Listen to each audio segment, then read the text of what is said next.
All right, let's dive right into this explainer. Today, we're unpacking a newly declassified OSINT, or Open Source Intelligence Dossier, put together by investigator Marie-Soleil Sachot-Landry. And let me tell you, it takes us down a massive historical rabbit hole. We're connecting one of the world's most elite secret societies, Yale's Skull and Bones, to a modern-day financial mystery that is almost too big to wrap your head around. We're going to explore how centuries of geopolitical strategy might actually be culminating in the exact news headlines we're seeing today.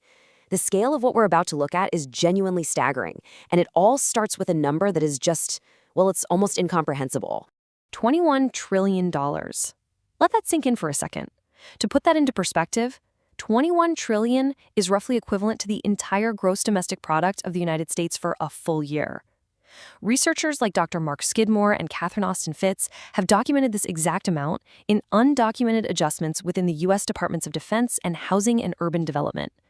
We're not talking about a simple accounting error here, or someone just misplacing a budget line. This represents an astronomical, totally off-the-books shadow economy. It's wealth extracted directly from the public system, operating completely outside the bounds of normal financial accountability. So naturally, the multi-trillion-dollar question is, where on earth did all that missing wealth go? It's a pretty terrifying thought for any taxpayer, right? Well, the intelligence dossier we're looking at today presents a really chilling answer to that question. Investigator Landry actually traces the systemic extraction of this massive capital directly back to the strategic operations of a single, highly influential entity, the Order of Skull and Bones at Yale University. To really get how this operates, we have to understand the dossier's core theory, which is called conflict arbitrage. According to the report, this is a systematic, multi-generational operation. It's a strategy where society members occupy pivotal roles in initiating warfare, and then simultaneously, and highly controversially, trading with the designated enemy. The ultimate goal here? To sustain a permanent, incredibly profitable military-industrial complex. Basically, by ensuring conflicts just keep going and require endless material support, the groups orchestrating this arbitrage extract maximum financial value, entirely regardless of the human cost or the geopolitical outcome. Okay, moving on to Section 1, we're looking at the origins of conflict arbitrage, basically how this went from opium to the Oval Office. The dossier lays out this wild, nearly 200-year trajectory of the society's involvement in American conflicts. We're looking at a literal blueprint of perpetual involvement. It starts all the way back in 1832 with illicit maritime trade, moves right into the fracturing of the nation during the Civil War, spans across both world wars, fuels the massive rearmament of the Cold War, shapes the war on terror, and now extends all the way into future defense systems aimed at the year 2025 and beyond. Think about that. From wooden ships trading in the East to AI networks in low Earth orbit, the constant through line here is conflict. It's honestly wild to trace this back to its absolute beginning. Back in the 1830s, the society was co-founded by William Huntington Russell. And according to historical records cited in the dossier, the financial bedrock of the society, its permanent endowment known as the Russell Trust Association, was funded by his cousin's firm, Russell and Company. They were the largest American merchant trading house in Canton, and they dealt primarily in outlawed opium.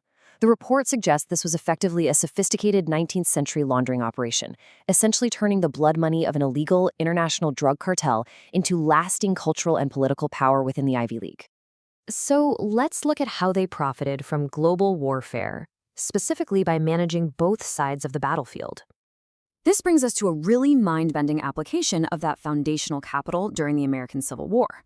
The dossier outlines a strategy of double-sided trade. You literally had bonesmen occupying high-level leadership positions on completely opposing sides.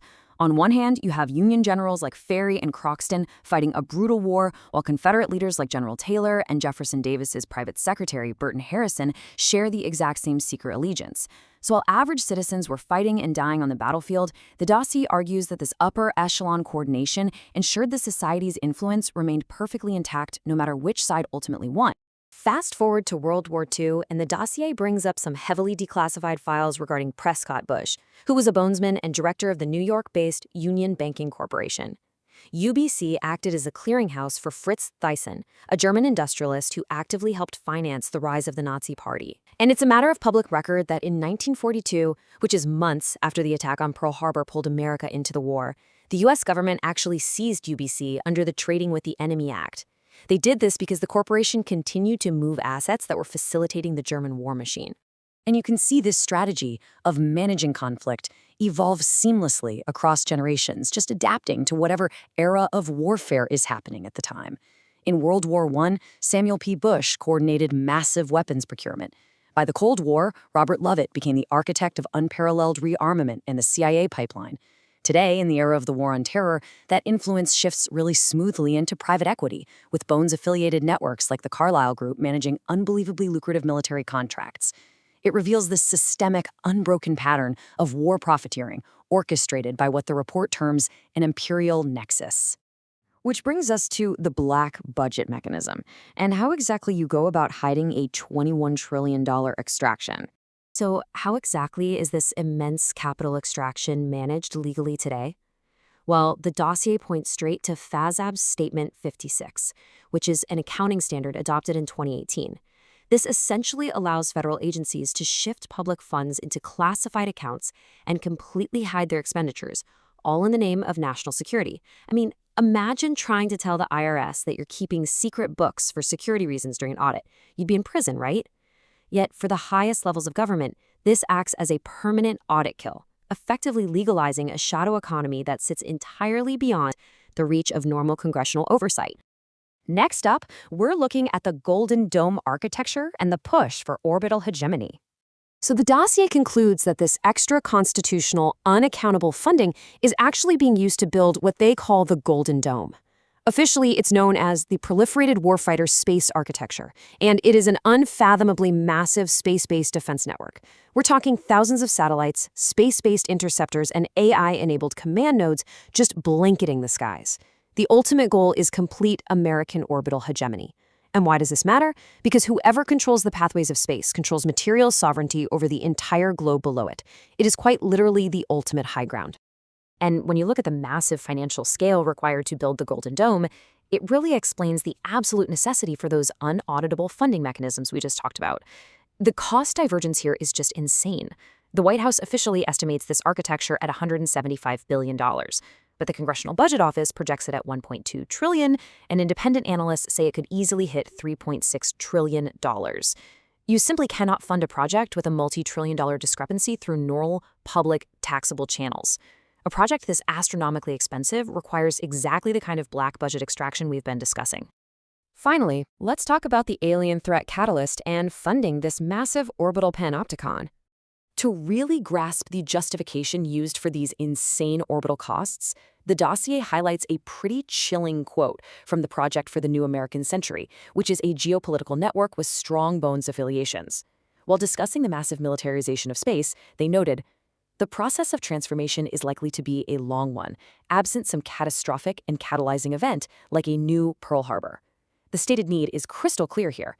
In order to accelerate public acceptance and secure blind funding for global space dominance, they needed a massive, undeniable external threat. And that brings us right to the modern UAP, or Unidentified Anomalous Phenomena, narrative that is absolutely dominating the news cycle and congressional hearings today. The dossier's assessment is highly specific on this. It argues that the promotion of an alien threat isn't actually a genuine scientific inquiry at all, but rather a manufactured fiscal mechanism. It's designed to terrify the public just enough to bypass traditional state checks. It provides the exact fear-based justification needed to accelerate the trillion-dollar funding for the Golden Dome, successfully scaling a 200-year-old wealth extraction model out into the solar system. Which leaves us with one final, incredibly provocative question. Based on nearly 2 centuries of documented conflict arbitrage, from the opium trade to the world wars to the war on terror, is the modern UAP narrative the new Pearl Harbor they explicitly wrote about? Is this heavily publicized alien threat simply the ultimate extraterrestrial evolution of a very terrestrial strategy of wealth extraction? It completely reframes how we look at history, finance, and our entire future in space. Thank you so much for joining me for this explainer. Keep questioning everything and keep looking up.